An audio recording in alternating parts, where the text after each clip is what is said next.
आप देख रहे हैं एसडीएम न्यूज़। मैं हूं रियाज अंसारी। इस वक्त मैं महाराष्ट्र के तारीखी शहर औरंगाबाद से बात कर रहा हूं और इस वक्त मैं किराड़पुरा प्रभाग नंबर 12 राम मंदिर के सामने फैज कॉम्प्लेक्स में हम मौजूद हैं हाजी साहब के साथ।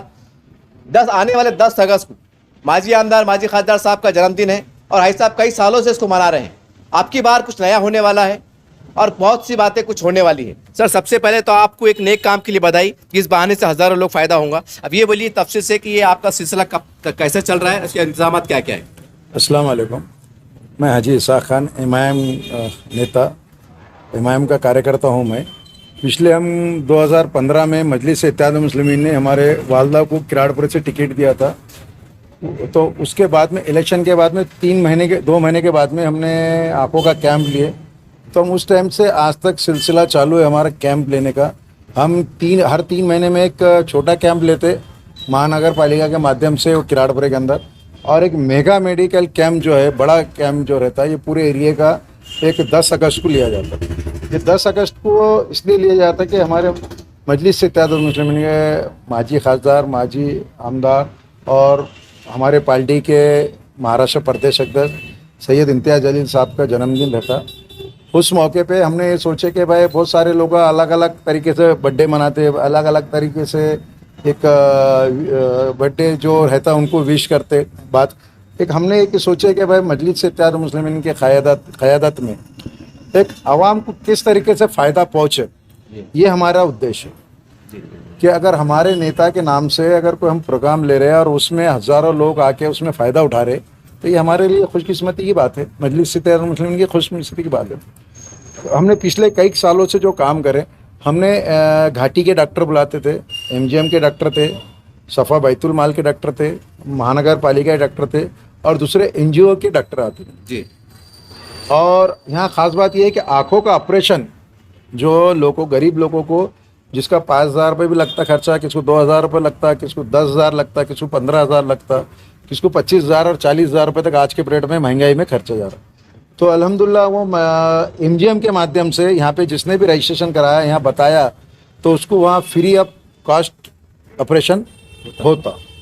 इससे पहले जो पिछले साल जो गया था 2025 में, उसमें सबसे ज़्यादा तादाद में वहाँ पे ऑपरेशन हुए। और पिछले जो 2015 से लेके आज तक 2025 तक 10 साल, आज ये 11वां साल है, तो तकरीबन 1100 से 1200 लोगों ने, 1100 के लगभग लोगों ने वहाँ पे ऑपरेशन हमने किए पूरे 11 सालों, पूरे 10 सालों में। आज ये 11 साल तो अभी कल का है, ये 11वां साल गए तो पूरे इसमें। तो मकसद ऐसा है कि हमारा मानना यह है कि जो हज़ारों लोग आते हैं, हमारी माँ बहन जो ये बुजुर्ग, और वो पूरे शहर से आते, पूरे शहर से नहीं बल्कि पूरे ज़िले से आते। तो ये हमारे लिए खुशकिस्मती बात है कि हम लोग किसी की आवाम की खिदमत खल करने में ये लगे। तो हमारा एक संदेश ये है कि भाई हम लोग किसी भी अंदाज में, किसी भी तरीके से, किसी भी बैनर के जैसे इसमें हम लोगों की, आवाम की खिदमत करें। ये एक मेडिकल क्षेत्र ऐसा है कि यहाँ ना जाने कल किसको ज़रूरत पड़ी मेडिकल की, ना आपको क्या मेरे को कोई पता नहीं देखा। तो ये मेडिकल का सिस्टम ऐसा है कि तुम 5 रुपये भी या 50,000 रुपये भी वहाँ कम है जी। अल्लाह ना करे किसी और को, हमारे कोई भाई को ऐसी साथी ही पड़े, पर यहाँ है हमारे पास में मेडिसिन भी फ्री मिलेंगी, दवाई फ्री मिलेंगी। तुम्हारे यहाँ पे एक्सरा जो है, वो एक्सरा मशीन भी आ रही है हमारे पास में। हाँ, यहीं एक्सरा मशीन भी है, जिसका जो टीबी की बीमारी है, जिसकी जो है वो भी यहाँ पे उसको इलाज के होगा, या कैंसर के जो अपने डॉक्टर है वो भी आने वाले हैं। यहाँ जो तुम्हारे आँखों के माहिर डॉक्टर घाटी की, अपने एमजीएम के घाटी के, वो भी लोग आने वाले हैं। और जो लेडीज़ ख़वातीन के जो डॉक्टर है, वो महिला लेडीज़ भी रहने वाली है। जो बच्चों के डॉक्टर है, वो बच्चों के डॉक्टर भी यहाँ रहने वाले। इन तमाम लोगों को जो भी रहेगा, एक 10 दिन, 12 दिन, 15 दिन की मेडिसिन यहाँ से फ्री ऑफ कॉस्ट मिलेंगी। उसके अलावा जो लोगों को ऐसा, उनकी जिसकी फाइल बनी हुई है, जिसका कोई प्रॉब्लम है कि भाई जिसका ऑपरेशन करना है, या किसी को बताना है, या किसी भी दवाखाने में बड़े दवाखाने, तो हम लोग वो उनकी गवर्नमेंट के अंडरटेकिंग में, यानी गवर्नमेंट स्कीम के माध्यम से उनको हम बिठा के उनका इलाज भी कोशिश करके, हम जो भी हॉस्पिटल से, संबंधित हॉस्पिटल से इनकी नुमाइंदगी करके हम उनको वो भी काम करके देंगे। सर, आप एक नगर सेवक है, ये सवाल मेरा भी नहीं है, ये हम भी कभी मार्केट में घूमते हैं।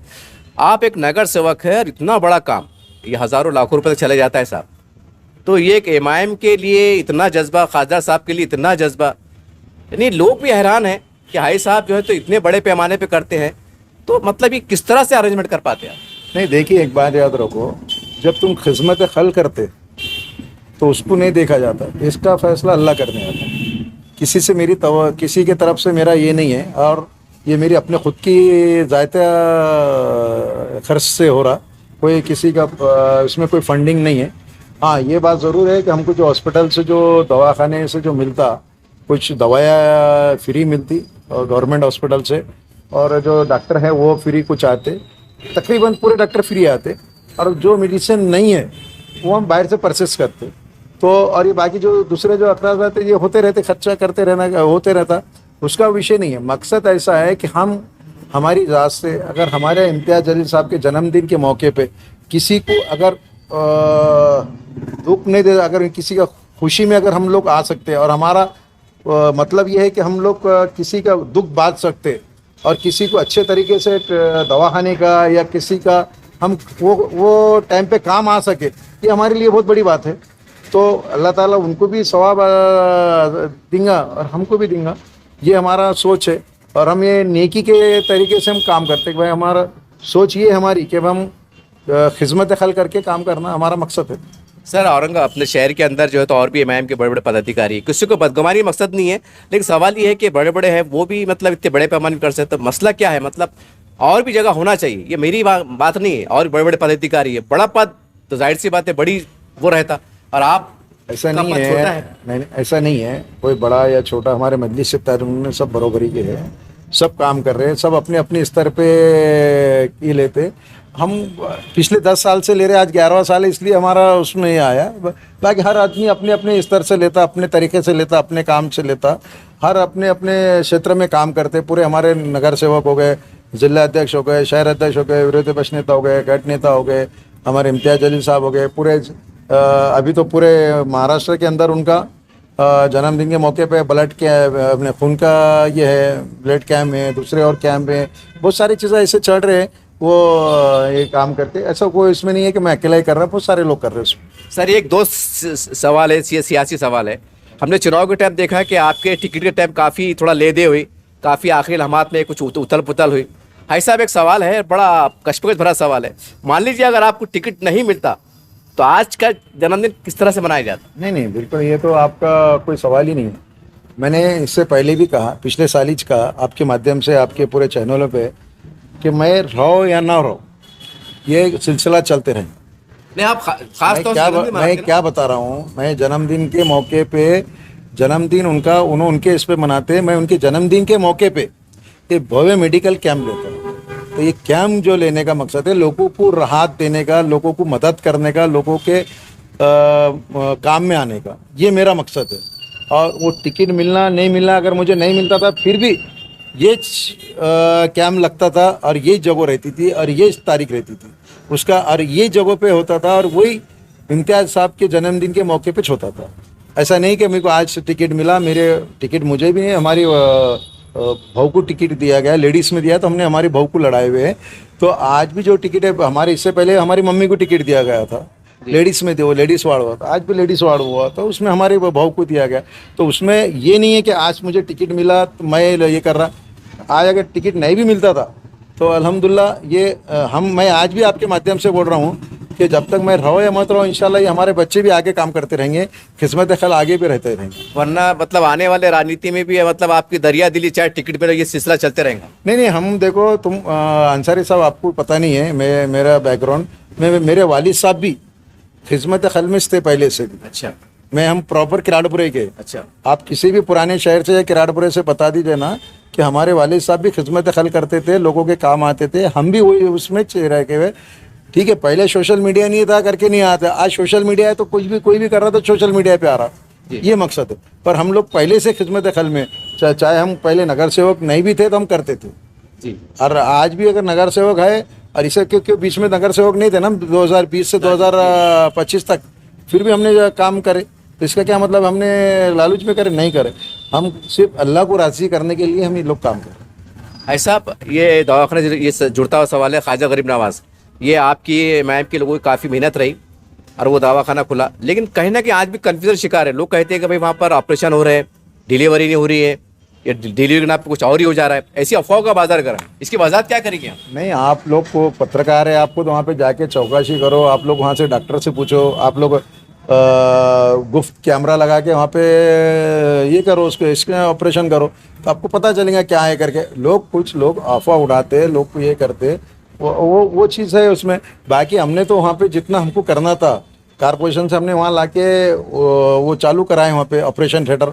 अब लेडीज़ का जो मामला है वहाँ पे जो अपने सीजर करने का, तो वहाँ जो है गाड़ी जो वहाँ पे पार्किंग, अगर कोई किसी को तकलीफ अगर ज़्यादा हो रही या कोई होगा अगर उसको रिफ़र करने का, तो उसके लिए एम्बुलेंस रहती। बराबर। अच्छा, एम्बुलेंस को रास्ता तो मोकला लगता। बराबर। तो ये साइड से तुम्हारे हॉल है, एक साइड से तुम्हारा होटल है, एक साइड से तुम्हारे वहाँ पूरा गजबज रहता। वहाँ से एम्बुलेंस अंदर आती भी नहीं जल्दी, ना बाहर जाती। अब मरीज को तो टाइमिंग तो पूछ के नहीं आता, कभी भी 24 घंटे में कभी मरीज आ सकता। तो वहाँ रात के शाम के टाइम पे पूरा ट्रैफिक पूरा फुल रहता। तो इसके लिए वहाँ के कुछ लोगों ने कहा, अधिकारियों ने कहा कि जब तक अपन ये पहले पूरा शटर नहीं करते, क्योंकि आज अगर अपने वहाँ चालू करना है और किसको अगर अर्जेंट इमरजेंसी अगर घाटी एडजस्ट करना पड़ा, इमरजेंसी में डालना पड़ा, तो एम्बुलेंस जाने की ही नहीं। फिर वहाँ अगर मरीज का अगर कुछ होश नीचे अगर होता तो उसके जवाबदार कौन है? ऐसा है ना, वहाँ वो मसला है। दूसरा वो कुछ टेक्निकल बात है। बाकी हम लोग वहाँ पे पूरी कोशिश कर रहे हैं। हमने कमिश्नर को, महापौर साहब को, सबको लेटर दिए और इंशाल्लाह बहुत जल्द वो मसला भी हल हो जाएगा। सर, एक याद दहानी के तौर पर एसआर को लेकर क्योंकि काफी तारीख भी बड़ी है, आप बता सकते हैं कि आपके प्रभाग या आपके वार्ड की सूरत हाल क्या है? अल्हम्दुलिल्लाह हम लोग पूरे इसमें बहुत अच्छे में जा रहे। सिर्फ हमारे पास में जो लोग जो नहीं मिले, वो जो यहाँ से किराएदार थे, किराए से जो थे यहाँ पे, वो कहीं दूसरे तरफ चले गए। जो 2002 में किराएदार थे वो दूसरे तरफ चले गए, उनकी मैपिंग का उनका प्रॉब्लम था। दूसरा, जो लोग यहाँ से शादियाँ होकर बच्ची दूसरे तरफ चले गए, उनका प्रॉब्लम है। बाकी सब लोग को बहुत अच्छे से काम हो गया। 70% प्लस हमारा काम चला पूरे यादिया में, और बहुत लोगों ने अच्छा साथ दिए, सपोर्ट कर रहे हैं। कितने परसेंट बता सकते हैं आप? 70%, 70 अबाव हो गया। हाँ, 70% से आगे हुआ। अब जो 1200 की यादी है, 1200 की 1300 की यादी है, उसमें 300-250 अगर समझो रहे तो कितने परसेंट और आप लगा लीजिए उसको। सर, एक सवाल, ये एक सियासी सवाल है, ये आप तमाम ये बातें तो हो गई जो मकसद था अपना इंटरव्यू लेने का। एक सवाल जो गर्दिश कर रहा है कि एमआईएम के कोई कह रहा है कि 16, कोई कह रहा है 18, कोई कह रहा है 20, हवा चढ़ रही है कि जाने वाले घर को जाने वाले हैं। आप एमआईएम के बहुत जिम्मेदार करीब हुए से, और आपको काफ़ी अंदर की बात मालूम हो सकती है। आपको लगता है कि एक बहुत बड़ा कुछ उथल पुथल झटका लग सकता है आने वाले वक्त में? नहीं, अल्हम्दुलिल्लाह ऐसा कुछ नहीं होगा। देखो, एक किसी ने अगर तकरार करा प्रशासक के पास, तो उनका अधिकार है तकरार करने का, और हमारा अधिकार है उनको जवाब देने का। हमारे जो फॉर्म भरे गए, हमारे पूरे पार्टी के जितने जो लोगों ने फॉर्म भरे, अपने अपने वकीलों से फॉर्म भरे गए, उनके अपने खुद की चीज़ थी, और उन लोगों ने भरने के बाद में पूरा वेरीफाई होने के बाद में जो उनको नुमाइंदगी वहाँ पे मिली, जो चुनाव आयोग जो रहता, वो चुनाव आयोग ने उनको निवडणूक का अधिकार दिया। अब अगर किसी ने कंप्लेन करा, तो उनका कारपोरेशन के कमिश्नर का भी काम है उनकी सुनना करके, तो उन्होंने उनकी सुने, इनको नोटिस दिए। अब नोटिस देने के बाद में इन्होंने अपना जवाब देंगे, और अल्हम्दुलिल्लाह मुझे उम्मीद है कि जवाब से प्रशासक मुतमईन रहेगा। सर, शहर में ये बात भी गर्दिश कर रही है, व्हाट्सएप फेसबुक हम देखते हैं, कम्युनिटी में देखते हैं कि भाई लोग कह रहे हैं कि भाई ये जो मुखालिफ जो भी है, ये हम बैठ के बात कर सकते थे, कोई रास्ता निकल सकता था। क्या आपको लगता है कैसी गुंजाइश थी या गुंजाइश है? नहीं, देखो, सियासत में कभी भी कुछ भी हो सकता। गुंजाइश है, सियासत में कभी भी कुछ भी हो सकता।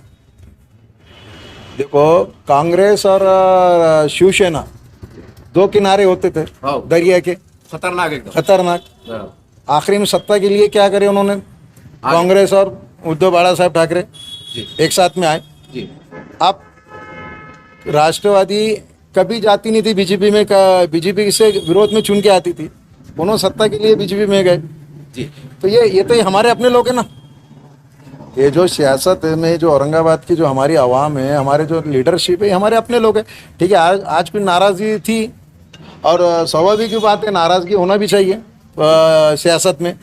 अगर सियासत में नाराज़गी नहीं रहेंगी तो वो भी नहीं होता, नाराज़गी भी होना। वो ये आने वाले समय में राज की बात में कुछ भी हो सकता, किधर भी।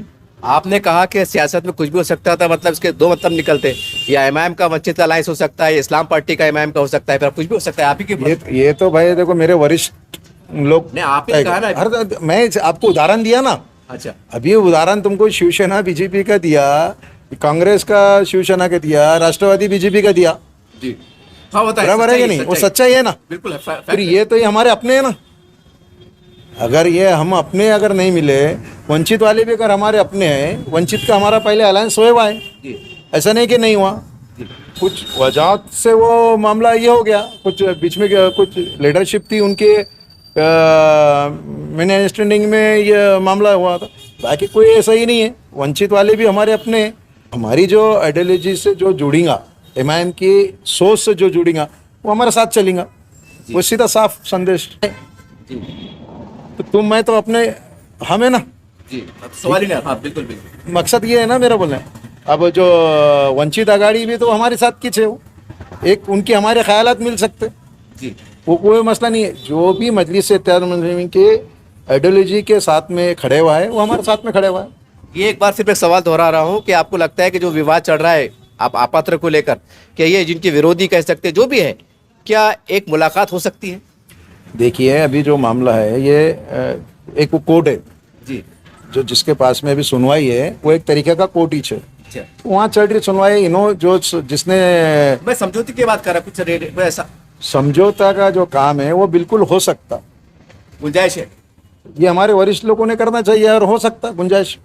अगर एक कदम हमने बढ़ाया तो उन्होंने 2 कदम बढ़ाना चाहिए, उन्होंने 2 कदम बढ़ाया तो हमने 4 कदम बढ़ाना चाहिए। ऐसा अगर सब अपने इसमें नहीं हो सकता। और सियासत है, इसमें कोई कल को आज क्या है कल क्या है कुछ पता नहीं किसको।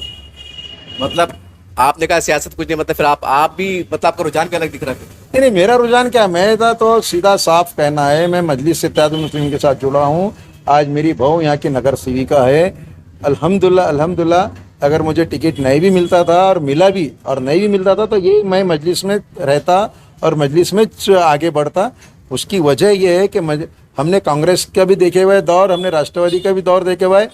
मजलिस इत्तेहाद मुस्लिमीन के जो कायद हमारे बैरिस्टर असदुद्दीन अवीसी साहब, हम उनको मैं मानता हूँ। इम्तियाज़ जलील साहब, उनको मानता हूँ, क्योंकि मुसलमानों के आवाज़ अगर कोई उठाता तो हमारे बैरिस्टर असदुद्दीन अवीसी उठाते, ताकि ना दूसरा कोई आवाज़ उठाता। ये मेरी सोच है। तो जो अगर हमारे मुसलमानों के साथ में खड़े हुआ है, मुसलमानों की दलितों के साथ में खड़े हुआ है, मेरा फ़र्ज़ है मैं उनके साथ में खड़ा रहूँ। उनके इसमें मुझे टिकट मिलो या ना मिलो, मेरे को कोई पद मिलो या ना मिलो, अगर मुझे सोशल वर्क करना है तो मैं इसी एमआईएम के साथ में रहूँगा। और जिस दिन मुझे सोशल वर्क नहीं करना है, मैं अपने घर में बैठूंगा, तो मैं कोई पार्टी का नहीं रहूँगा, मैं कोई पार्टी में नहीं जाऊँगा। आखिरी में 10 तारीख का एक बार याद दहानी से आपकी तरफ से कोई अपील कर दीजिए आखिर कैंप को लेकर। मैं तमाम लोगों को, मैं औरंगाबाद में किराड़पुरा, रहमानी कॉलोनी, शरीफ कॉलोनी या ये एरिया के प्रभाग नंबर 12 के या 13 के नहीं बोलता, मैं तमाम औरंगाबाद के लोगों को बोलता हूँ कि यहाँ पे आइए। एक बड़े अच्छे डॉक्टर यहाँ पे आने वाले, 2 गोलियाँ, ये सारी चीज़ें फ्री मिलने वाली है। और ख़ासतौर आँखों के जो लोग हैं, वो आँखों के लोगों भी यहाँ पे, जिसका ऑपरेशन करना है वो भी यहाँ पे आइए, ताकि आपका ऑपरेशन आँखों का फ्री में अब चार्ज हम करके देंगे एमजीएम के माध्यम से। ये आपको ये इंटरव्यू देने का मकसद, मुद्दा ये था। अब अंसारी साहब ने सब पूरा ला लिया उसको, फिर भी हमने उनको जवाब दे चुके। और मैं एक बार फिर से आप तमाम लोगों को मैं कहूँगा, और उस टाइम पे मेरे पूरे नगर सेवक भी यहाँ रहेंगे, मौजूद रहेंगे इंशाल्लाह, मेरे प्रभाग के भी और मेरे आजू बाजू के भी, और पूरे 33 कारपोरेटर भी साथ में रहेंगे। हम लोग ये पूरा मजलिस इत्तेहाद मुस्लिमीन का प्रोग्राम है ये हमारा, और ये हर साल होता है हमारे पास। तो मैं आपके माध्यम से यही लोगों को अपील करूँगा कि आप समय होते 9 बजे 10 बजे से स्टार्ट होगा, पर आप 9 बजे 9:30 बजे आप लोग आ जाइए, तो ताकि आप लोगों को नंबर आसानी से लग जाएगा। वो इसमें शाम में कब तक चलने वाला? ये हमारा रजिस्ट्रेशन 10 बजे से 2 बजे तक रहेगा।